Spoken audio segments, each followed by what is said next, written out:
জীবনে সব জিনিসই ফেলে দেওয়ার নয়, কোনো কিছু পুরনো হলেই তার দাম ফুরায় না। আজ আমি আপনাদের দেখাবো রাস্তার পাশে পড়ে থাকা এক নষ্ট ল্যাপটপ কিভাবে ফিরে পেল নতুন জীবন। আমি রাস্তায় যাচ্ছিলাম, হঠাৎ দেখি কিছু একটা ঝকমক করছে। কাছে গিয়ে দেখি এটা তো একটা পুরনো ম্যাকবুক ল্যাপটপ। চারপাশে শুধু আবর্জনা, কাদামাটি, ধুলাবালি, তার মাঝেই শুয়েছিল এই যন্ত্রটা। আমি আর দেরি করলাম না, দুই হাতে তুলে ব্যাগে ভরে নিয়ে এলাম বাসায়। বাসায় এসে ভালো করে দেখলাম, ভেতরটা একদম ধুলায় ভরা, বাইরে থেকে ভাঙাচোরা, কিবোর্ডে কাদা জমে গেছে। তারপর শুরু করলাম আমার কাজ। প্রথমেই ল্যাপটপকে আলতো করে খুলে ফেললাম, স্ক্রুগুলো খুলে কেসিং খুলে ফেললাম। একে একে সব পার্টস আলাদা করে ফেললাম, motherboard, hard drive, fan, RAM সব। তারপর একে একে সব কিছু ধুয়ে ফেললাম।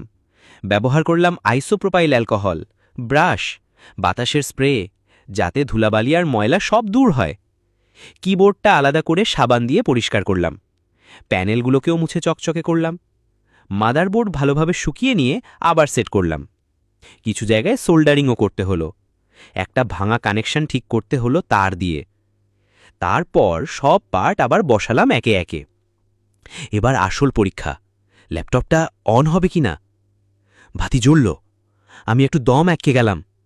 কিছু সেকেন্ড পরে অ্যাপল লোগো জ্বলে উঠল স্ক্রিনে। বিশ্বাস করতে পারছিলাম না, এটা সত্যিই অন হয়ে গেছে। আমি কিছু সফটওয়্যার চেক করলাম, হার্ড ডিস্ক, র্যাম, ফ্যান সব ঠিকভাবে চলছে। কিবোর্ডের প্রতিটা বাটন রেসপন্স করছে। এরপর ল্যাপটপটিতে নতুনভাবে ম্যাক অপারেটিং সিস্টেম ইনস্টল করলাম।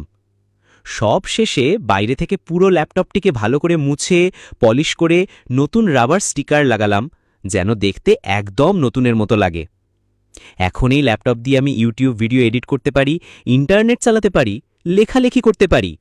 একদম নতুনের মতো কাজ করছে। একটা রাস্তার পাশে পড়ে থাকা নষ্ট ল্যাপটপের এটাই ছিল দ্বিতীয় জীবন। আমাদের চারপাশে অনেক কিছু আছে যেগুলোকে আমরা ফেলনা ভাবি, অথচ একটু চেষ্টা করলে সেগুলো ফিরে পেতে পারে নতুন জীবন। তাই বন্ধুরা, কিছুকে ফেলে দেওয়ার আগে ভাবুন, হয়তো আপনিই হতে পারেন তার বাঁচানোর মানুষটি।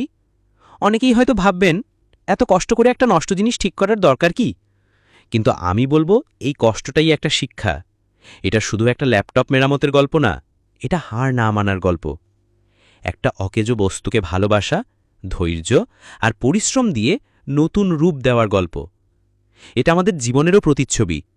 জীবনে অনেক সময় আমরা ভেঙে পড়ি, ধুলায় লুটিয়ে থাকি। সবাই ভাবে এ আর উঠে দাঁড়াতে পারবে না। কিন্তু যদি কেউ একটু সময় দেয়, একটু মেরামত করে, একটু বিশ্বাস রাখে, তাহলে সেই ভেঙে পড়া জীবনটাও আবার চালু হতে পারে, আবার নতুনভাবে হাসতে পারে। এই কাজটা করে আমি শুধু একটা ল্যাপটপ ফেরত পাইনি, বরং আমি পেয়েছি আত্মতৃপ্তি, ধৈর্যের পুরস্কার আর নতুন করে চেষ্টা করার সাহস। এই ভিডিওর মাধ্যমে আমি শুধু একটা জিনিসই বলতে চাই, ফেলনা কিছু নেই, অবহেলিত কিছু নেই, যদি কেউ তাকে গুরুত্ব দেয়। তোমার কাছেও যদি এমন কোনো পুরনো, নষ্ট বা ফেলে দেওয়া জিনিস থাকে, আজই একটা দিন ঠিক করো তাকে ফিরিয়ে আনার। হয়তো তোমার হাতেই শুরু হবে তার দ্বিতীয় জীবন। এই ভিডিওটা যদি তোমার ভালো লেগে থাকে তাহলে একটি শেয়ার করো, হয়তো এটা কারোর জীবনের ভাবনা বদলে দিতে পারে। আবার দেখা হবে নতুন কোনো গল্প নিয়ে, নতুন কোনো বাঁচিয়ে তোলা যন্ত্র নিয়ে।